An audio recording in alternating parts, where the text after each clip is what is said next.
From the question, actually, we need to find the pressure change with the time. So, to develop this model, firstly, we draw the diagram. In the diagram, they have the inlet, outlet flow rate, and the surge drop. Finish with the diagram, we proceed to the assumption. On the first assumption, we assume that it occurs in ideal gas situation. Next, we assume the volume is constant. Lastly, we assume the temperature is constant, as we assume the heat of the tank is not lost to the surrounding. Now, as it is a gas, we can assume it is in ideal gas, where in ideal gas law, PV is equal to nRT, as PV over RT is equal to N, which is the total mole of the gas. We can put it into the equation of derivative PV over RT divided by dt is equal to Qi minus Q, where Qi is the molar flow rate of the gas entering the drum and Q is the molar flow rate of gas leaving. From the assumptions of the temperature, volume, and R is constant, we can take out from this derivative. Next, we move them to the right. To solve this equation, for state variable of P, we must know the value of Q1 and Q, together with the parameter of R, T, and V, together with the condition initial of P0. Moving on to question 2, it is given that constant hold-up CSTR with a volume of 46 meter cube has a flow rate of 2.4 meter cube per minute and concentration of 8.01 kilomole per meter cube. Both are in steady state. Also, given from the question, our pre-exponential factor is 1.25 times 10 to the power of 5 per minute, and our activation energy is given as 3.35 times 10 to the power of 7 joule per kilomole. Our rate constant, gas constant, is also given as 8314.5 joule per kilomole dot Kelvin. Also, the question stated that the reaction temperature should be maintained at 350 Kelvin. So, having all this information, we can make the assumption of perfect mixing, which we can conclude that the composition in the tank is the same as the outlet. Other than that, we can also say that the temperature of the tank is the same as the exit temperature. So since this system is liquid, we can say that the density is constant. Other than that, the question also stated that it is a constant hold-up, meaning our volume is also constant. First step we need to do is the total mass balance. So the standard total mass balance is this, which is d rho v over dt equals to rho q1 minus rho q. And since it is the density and also volume are constant, so we can make this term here equals to 0. So in the end, we can get that Q1 is equals to Q. The next step we need to do is the total component balance. The standard component balance equation is given as this. So since our V is constant, so we can take it out from this term, and also our Q1 is equals to Q from the total mass balance, and our R is equals to KCA. So we can derive it into this equation. And then after that, our K is also equals to K0 times with the exponential of negative E over RT. So in the end, we can derive this equation, which is dCA over dt equals to Q over V, CA1 minus CA minus K0 exponential to the power of E negative E over RT times with CA. So from the previous total component balance equation, which is this one, the final equation, we can see that for this question, the temperature is not isothermal, means they are always changing. So means T is also a variable itself, and T is actually in exponential form. Therefore, this equation is not, this part of the equation is non-linear. So we have to linearize it. So the non-linear term is e to the power of negative e over RT CA. So to linearize it, let us assume that this one is equals to f to make it easier to write our equation. So with this equation, e, and yeah, as you know it, we can linearize it by using the formula whereby it is equals to the steady state form of your equation right here, plus the derivative of this equation over dt at first, which is our first variable, and then multiply by t minus t bar plus the derivation of this equation in terms of Ca and multiply by Ca minus Ca bar, which will lead to an equation like this if you were to expand it. So for this part, you can go back and try yourself on how to derive it out and get this form as well as this form. So after linearizing it, we can now take this whole equation and substitute back into our previous dynamic model, which is the dCA over dt, the previous equation, the one right here. Yep, you just substitute back into this one and yield the result of this long equation. You can pause the video and check the equation for yourself later. So with this equation, we can also find out the steady state of our equation. So how do we get our steady state? It's more simple. We just have to refer back to our previous equation, which is this one, and just put a bar on everything as to represent that they are in steady state, and we'll get this equation. And also to note that this equation is also equals to 0, because whatever is in steady state, their derivation means there's no change, therefore it will be equals to 0. So the next step we should do is to find out the deviation form of it, whereby we can focus right here on top. Okay, so the deviation form is given with a prime right here, whereby deviation is equals to Ca minus Ca prime. Actually, it's Ca minus Ca bar equals to Ca prime. So from the previous equation, which is our linear one, this is the dynamic one. Ca1 minus Ca1 bar will yield into a result of Ca prime. So just substitute this into Ca1 prime minus Ca prime, as well as others including T prime and Ca prime here. So with this equation, we can now arrange it whereby we should expand this equation and collect the like terms, which is Ca prime right here and Ca prime right here. After expanding it and shifting to this side, because the derivative is in Ca prime, it should look like this. Okay, so now moving on, this is the full equation, which is the same as just now, the full one. So right here, what we need to do is to chuck in the values that we have found according to our parameters in order to make this a more simplified equation, mathematical model. Okay, so right here, we should approach it one by one. So this part right here is this one, whereas Q bar or V bar is this one, and this whole thing is equals to this one.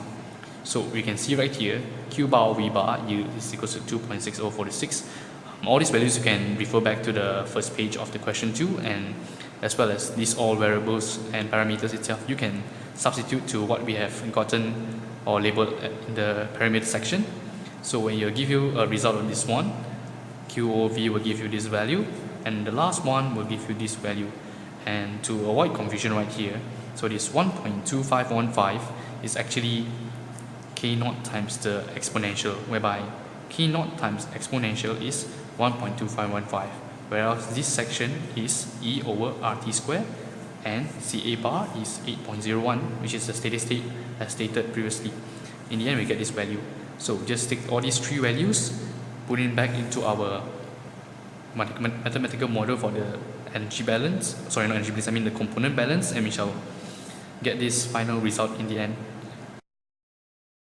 Okay, so for question 2 just now, we've already completed our total component balance. Now we also have to do total energy balance, as the question states that the question says that it is not isothermal, so we have to do total energy balance. So this is the energy balance equation, whereby dHO dt is also equals to UO dt, we assume here. So this is the equation. I'm sure you're familiar with it. And if you notice that there's no plus or minus Q right here, because in the question they didn't state that the unit was heated or cooled through anything, so this can be neglected. However, it is assumed that since there's a component balance, so there's a reaction going on, so we have to include this heat of reaction, but we are unsure whether it's positive or negative because the question didn't mention so we leave it at positive right now first. So from this equation, we will expand it out into this equation, whereby W is equals to rho Q. So from right here, we can start to expand this as well, which is the enthalpy. So this enthalpy is mc theta, which is rho v cp theta t minus t ref right here. Okay, expanding right here. Now since rho v volume and specific heat capacity and are constant, so v is constant, q1 equals q.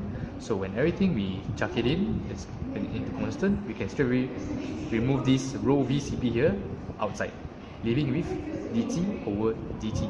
So it is equals to this whole thing, whereby we expand earlier. Okay, so right here we can see that this rho vcp we bring downwards and divide the whole equation by this one. We're gonna get this whole equation right here, and ty minus t comes from above here, whereby since q1 equals to q, so we factorize the q, leaving with q over v t1 minus t right here, plus the equation whereby, yeah, you get it, you just study yourself here. So from here, r equals to kCa, but our k is equals to this equation right here, whereby it is the non-linear term, but since we have already linearized it in the previous total component balance, so we can sub it back easily using the previous equation. So dt over dt equals to this all.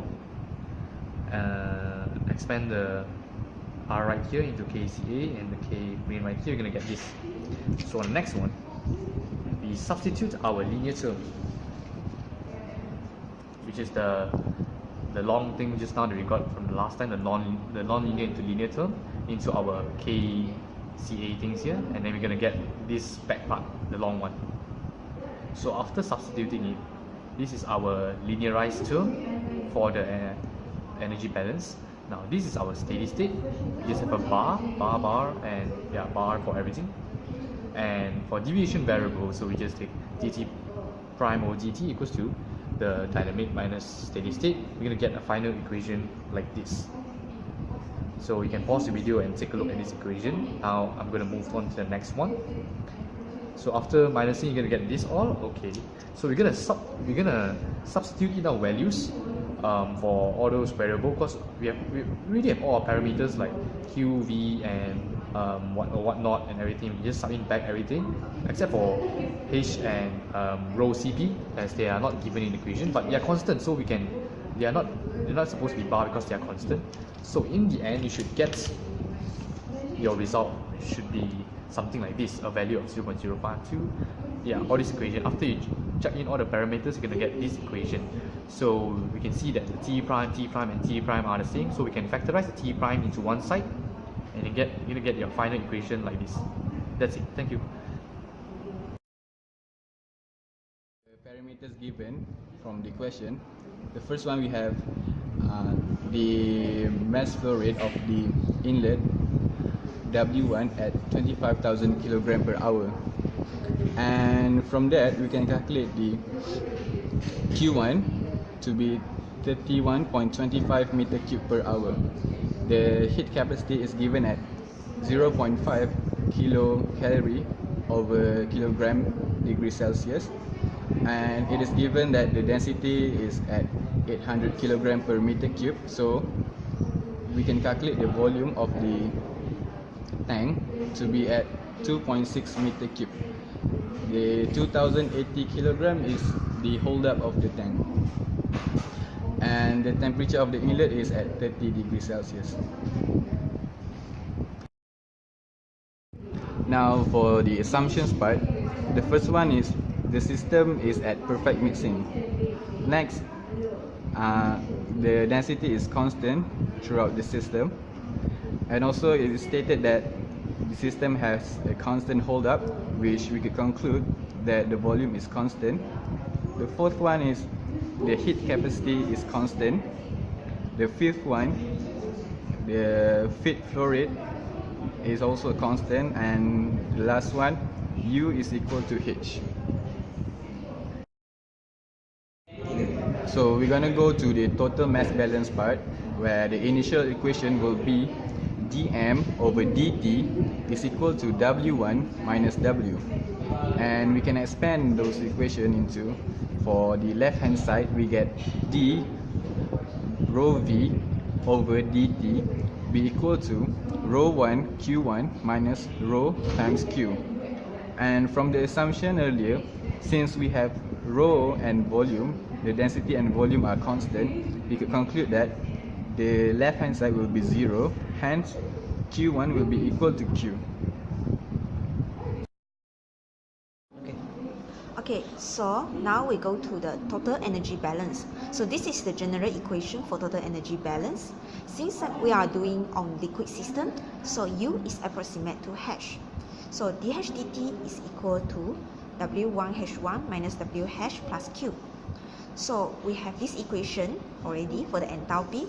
Since enthalpy can be derived like this, so we can substitute all the value and all the equation here to this equation. So it will become a long equation like this. Okay, once you substitute all the terms here, so since our density, specific heat capacity, and volume are constant, so we can factorize out by putting the density and volume outside here and also the Cp. Then we can get this one by expanding the equation here, and then we can get, in the end we can get this one equation.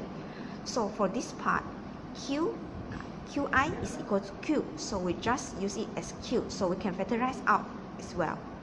So after we done this, we can move off all the constant to the right side. So we can move the density, volume, and specific heat capacity to the right side. Then you can get this equation. So this is the final dynamic model of our total energy balance. And then for the steady state, you just put a bar here. For Q, we should not bring any bar here because this is a constant. And then for T1, T, and Q will be put into the bar. Okay. Okay, from the dynamic model, from total mass balance, we have this equation, and then from the total energy balance, we have this equation. Since we are given so many values here, so we can substitute the values inside for the constants. So for the first one, mass balance, Qi minus Q is equal to 0, so Qi is equal to Q, which is equals to this value.